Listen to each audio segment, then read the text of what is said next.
G'day everyone. On the 14th and 15th of May in 2022, we travelled to Sydney to the Great Model Train Show.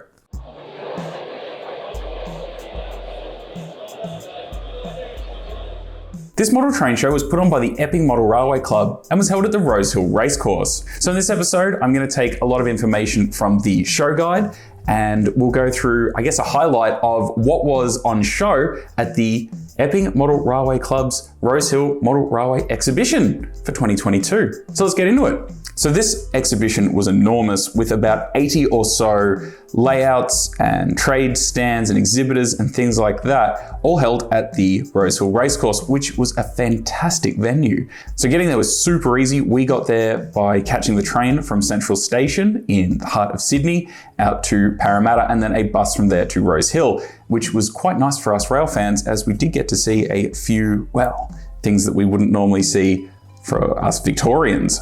So the first layout we'll take a look at, Yendys by the ACT Model Railway Society, which is a HO scale New South Wales themed layout. This layout depicts a section of suburban mainline somewhere in the leafy outskirts of Sydney, perhaps to the north, but perhaps not. It certainly sees a remarkable variety of trains passing through. Suburban electrics are frequent and passenger trains for country and interstate destinations manage to find a path through the intensive suburban timetable. The line also carries some heavy goods trains from rural and mining parts of the state, some of which are used for load trials for brand new diesels built for other systems. Traditional industry reminds us of the Western Line, and the small electric car shed supplements the four larger ones scattered around the system. Personally, I think this is an excellent layout with nice frequent running, great detail, and a good variety of rolling stock and locomotives. The Peterborough line by Scott Fitzgerald, which is a HO scale Australian national theme layout. The Peterborough line models two sections of the line, the Light River Bridge at Hamley Bridge and Tarlee. Modelled around 1982 to 1986, it was a broad gauge connection between Adelaide and Sydney via Broken Hill. Transshipping to standard gauge was accomplished at Peterborough. With the connection of Port Pirie to Dry Creek to standard gauge in 1982, the Peterborough line's traffic decreased until 1992, where the line was closed between Peterborough and Buroowa. The Light River Bridge and the station yard trackage at Tarlee still exists today. This layout is a perfect example of how minimalism really does go a long way, creating a really beautiful layout.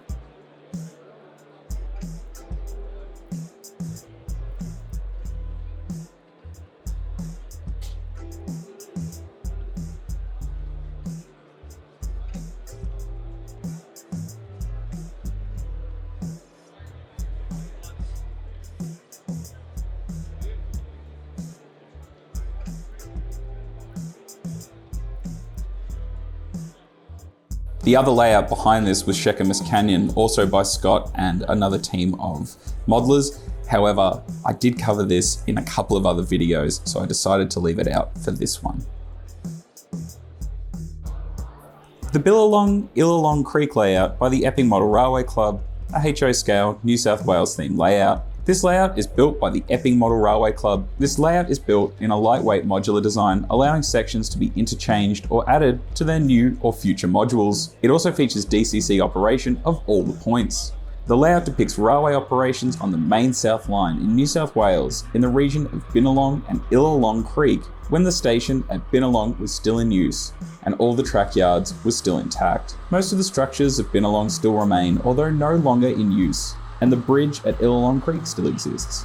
The trains featured on the layout belong to members operating the layout and cover the time period from late steam to present day.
Widgeree by the Sydney N-Scale Model Railway Club is a Victorian N-Scale layout, based on a small country town in the Goldfields region of central Victoria. Fictionally located on the Castlemaine to Maryborough line, not too far from Castlemaine. The layout itself is set in the early 80s, just around the time from when the Victorian Railways changed to V-line.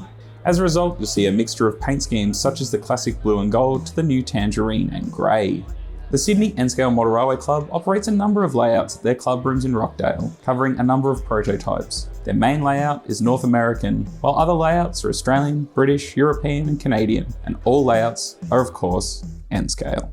Narellan by Peter Bayer. This HO scale New South Wales Government Railways layout is a prototypical layout of Narellan, which was on the branch line between Campbelltown and Camden. This layout reflects a period of Narellan between the mid-50s until its closure in 1962. All buildings featured on this layout have been scratch built. This layout is fantastic, and Peter did tell me that when the layout is packed down for transportation, it will fit in the back of a hatchback.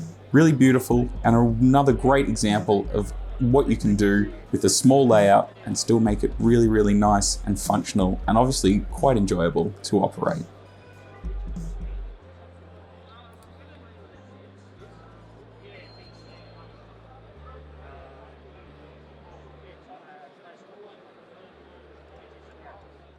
One of the standout layouts of the exhibition was Buroowa by Peter Hearsum. This HO scale New South Wales layout is based on a 32-kilometre branch line of the small town of Buroowa. The period depicted is from the late 50s to the mid-60s, with both diesel and steam locomotives running goods, mixed and passenger trains. The station, station master's cottage and goods sheds are scratch built with an S008 silo by Kieran Ryan. This large layout is beautiful. I really liked the cartridge system that they used to load and unload trains, and I kind of liked the infrequency of trains. Unlike most exhibition layouts where I like to see a lot of movement, this was a lot more accurate in that you just have a single train come and go, kind of at its own pleasure. Really excellent stuff. Walloon Station by the Logan District Model Railway Club. This HO 3.5 Queensland Railways themed layout is an example of one of the original stations on the first line built in Queensland from Ipswich to Grantchester, and was opened at the same time as the railway line in 1865 to service a small rural community. Since the railway line has been extended out west and also to Brisbane, much has changed. The layout has been set in a period of the 1960s to the 1980s, with steam slowly being replaced by diesel locomotives. The area around the station is generally farmland with a few buildings, like the station master's house and others servicing the station, and of course the church. The double track allows for trains to pass in opposite directions. During the earlier period, freight ceased and the sidings were turned into ballast storage and loading facilities.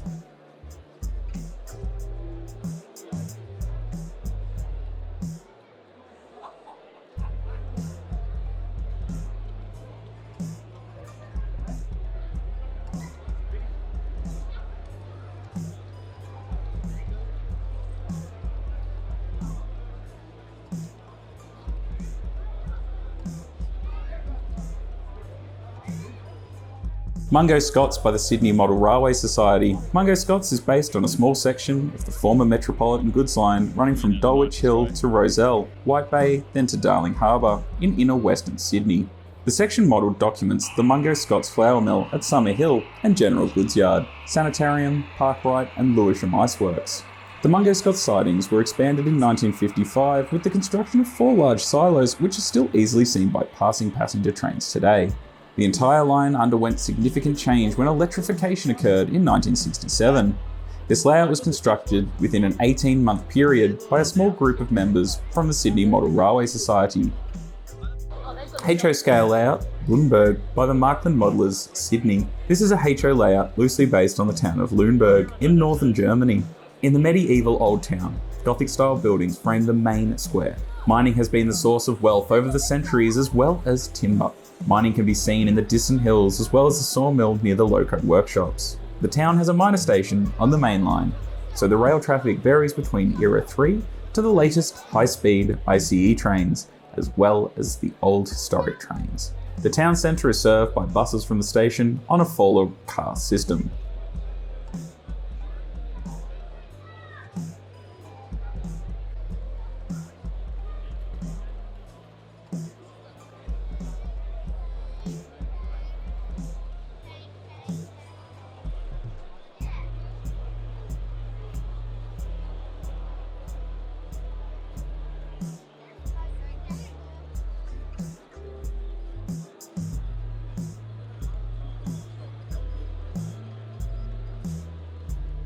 US C&O HO scale layout Cass. Deep in the hollows of West Virginia, beside the flowing green Buroowa River, lies the small township of Cass, West Virginia. Located a ways up from the Chesapeake and Ohio Greenbrier Division.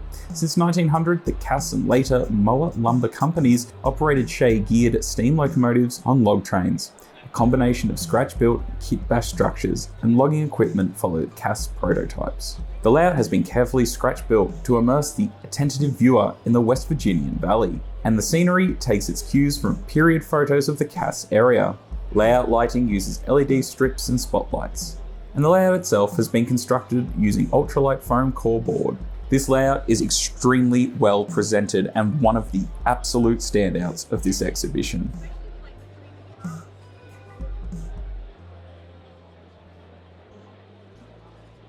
Goulburn is a HO scale exhibition layout, constructed and operated by the Guildford Model Railway Group. The layout is based on the Goulburn Railway Station and its immediate precinct, which is located on the main Southern Railway line 225 k's from Sydney by rail. The layout models a section of the line from the Blackwood Road level crossing at the Sydney end of Goulburn to the Braidwood Road overbridge, which crosses the line beyond the southern end of the station. Trains being run are typical of those that ran through Goulburn from the steam era through to the start of the candy colour scheme era. The layout consists of 6 separate modules. The framework is plywood, resting on aluminium A-frame legs. The layout is operated by conventional DC block control, a separate controller for each of the up and down main line tracks provided for continuous operation of the double track main lines, and a third controller for the sidings. A 14-track storage yard at the rear provides ample storage for many different trains.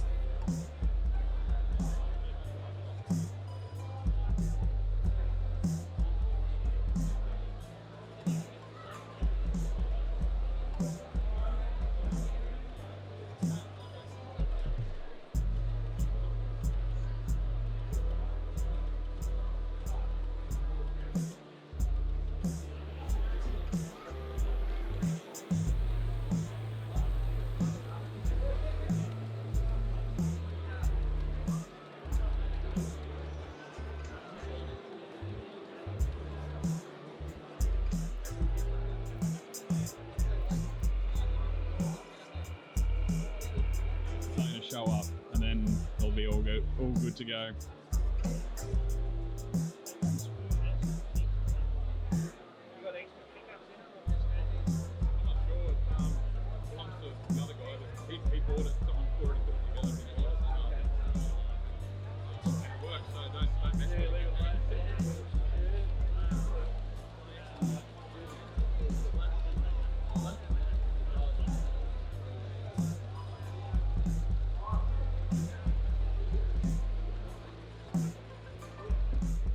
New South Wales N-scale layout Gunning, which is located 244 kilometres south of Sydney between Goulburn and Yass Junction on the main South Line. The layout is a replica of Gunning Station and its yard, including the station master's residence, goods shed, old railway bridges that cross Fish River with pumping station, used for filling water towers where the steam locomotives would take on water for their journey north or south. 1/3 of Junie Roadhouse is represented on the Fish River side of the layout, and the other corner module has the Monte Cristo homestead.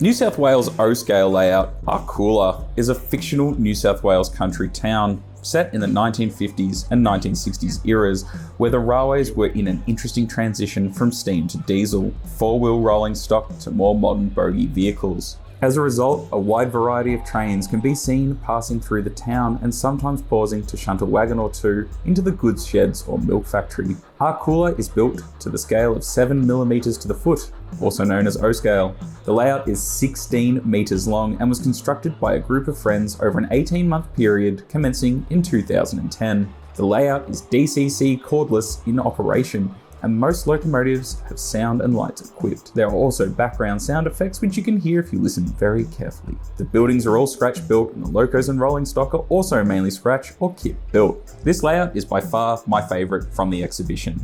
Its sheer scale and detail is just amazing.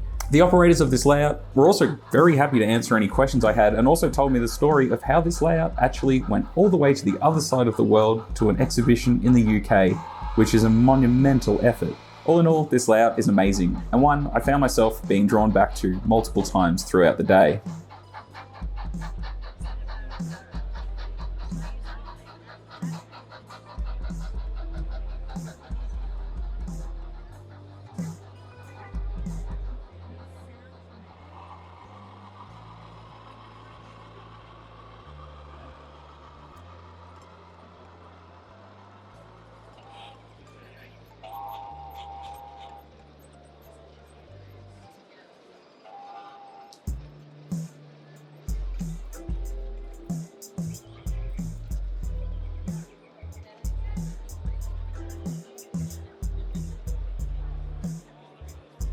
Yeah, right. You're right. Nah, the nuts. Like, it's the sheer scale of it is just.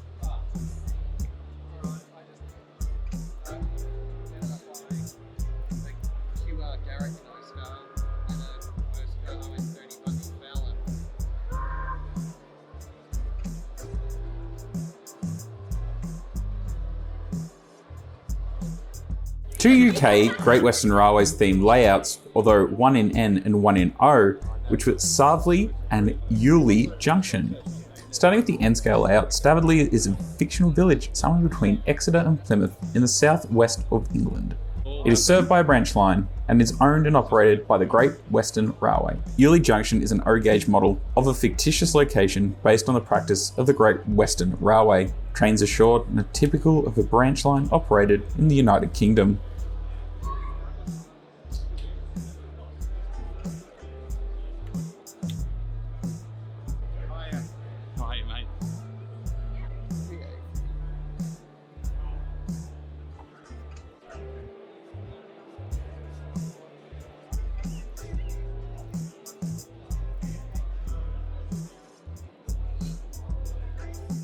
Wingello is a small village in the Southern Highlands of New South Wales. It's 132 kilometres from Central Station in Sydney.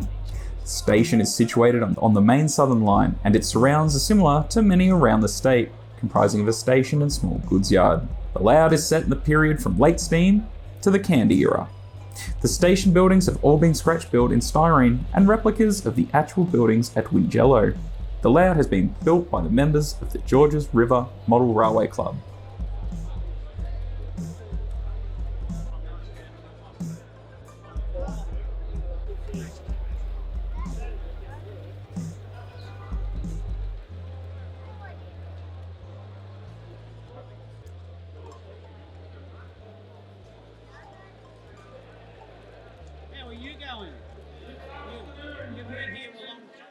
Carlingford is a small point-to-point HO scale layout set in the late 80s to the early 90s.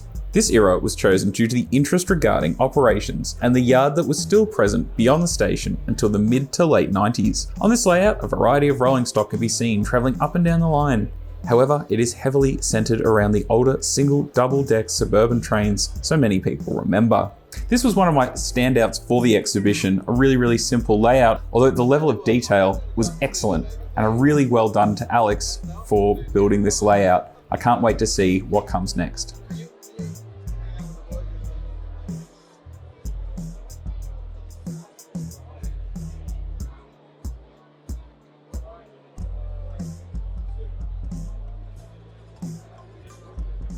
Yeah.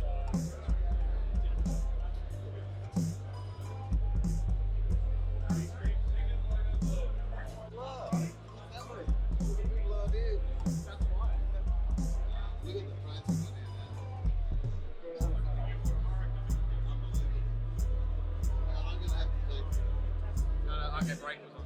Yeah. Hey, I have to ask.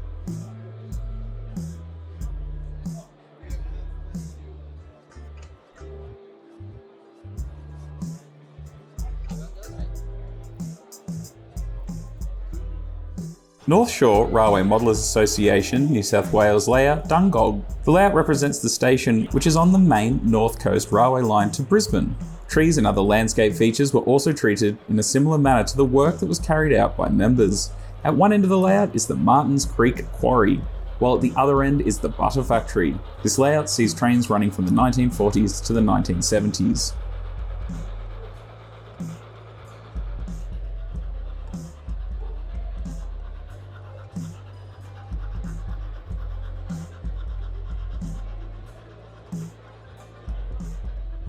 The New South Wales N-Scale Group's layout, Cockle Creek, which is located between Sydney and Newcastle. Cockle Creek feeds right into the northern end of Lake Macquarie. When the main line was realigned in 1957, a twin-span through truss replaced an earlier plate girder bridge, which remained in use until 1982 to carry coal load traffics from the Northern and Stockton ore hole collieries. The diorama represents the locality between the 1960s and the 1980s and has been constructed by some of the members of the New South Wales N-Scale Group. On the main, steam and diesel haul coal and intercity passenger trains and share the tracks with all manners of freight and coal trains.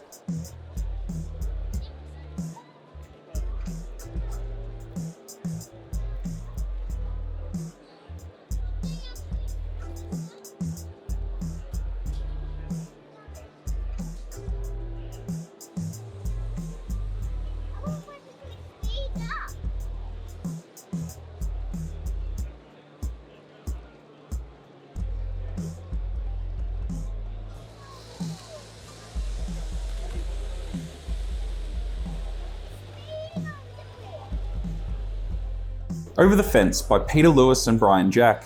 This New South Wales themed HO scale layout, structures and buildings on this layout are located in Newcastle and the surrounding Hunter area and has been loosely modelled on the Adamstown precinct. Rolling stock on this layout covers the 1980s through to the 1990s. The signal box is as it appeared during and after 1984. All buildings and structures have been scratch-built using styrene products. Some aluminium sheeting was used for the roofing. I quite like the detail on this layout, however, unfortunately it does have a perspex front on it which doesn't make it great for photos or videos, but still a beautiful layout nonetheless. Alternative Tracks and Supermarket. Both of these layouts were constructed by Daniel Thompson and are exhibited by the Thompson family. Alternative Tracks is a freelance North American outline N-scale layout, 3,200mm by 1,200mm. The scenic modules are only 225mm wide. They join each other at a 160-degree angle, allowing the tracks to flow through a gentle curve throughout the scenic section. The layout has 6 baseboards. Supermarket is constructed using 2 Marklin starter sets that were being sold at Aldi supermarkets. The layout measures 2,400mm by 100mm.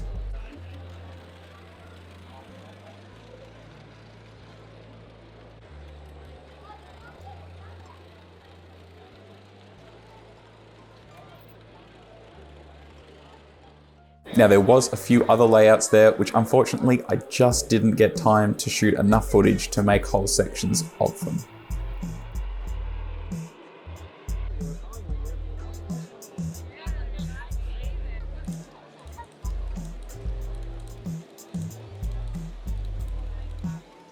And lastly, we'll take a quick look at some of the trade stands that were at the exhibition.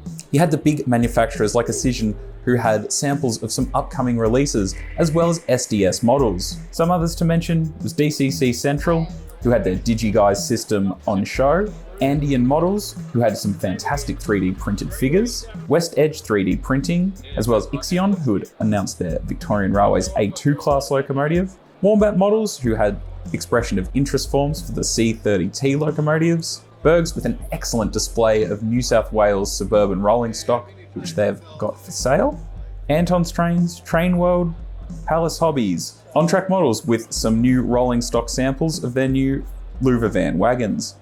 The ARHS were also there.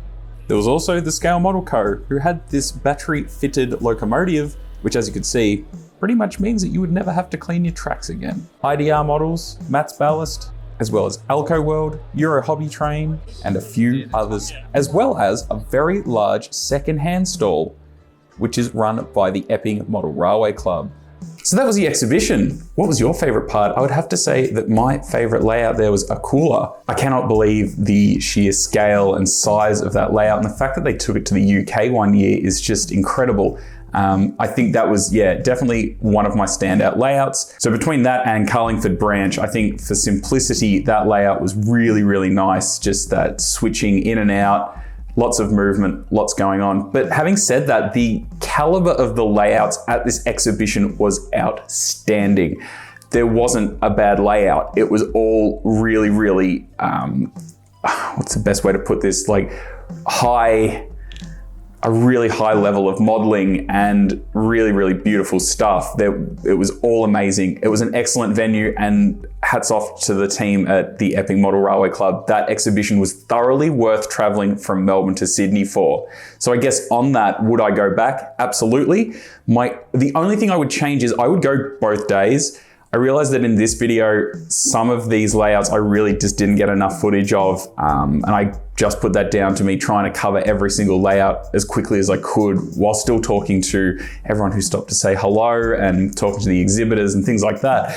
So if you're planning on traveling to one exhibition, I guess next year, go to this exhibition. I think it was outstanding. I mean, if you live in Sydney, obviously very easy to get to. If you're planning to go from interstate, well, it's still quite easy to get to. I think next time, I'll make a whole weekend of it and I'll go to both days, all things going, correctly. Anyway, what was your standout from the exhibition and what are your thoughts on the exhibition? Did you go? Leave your feedback in the comments below. Anyway, I'll be back with plenty more exhibition recaps and highlight videos in the future, so don't forget to be subscribed so you can keep up to date with all that kind of thing. Anyway, thank you so much for watching, and I'll see you all again really, really soon. Hooroo!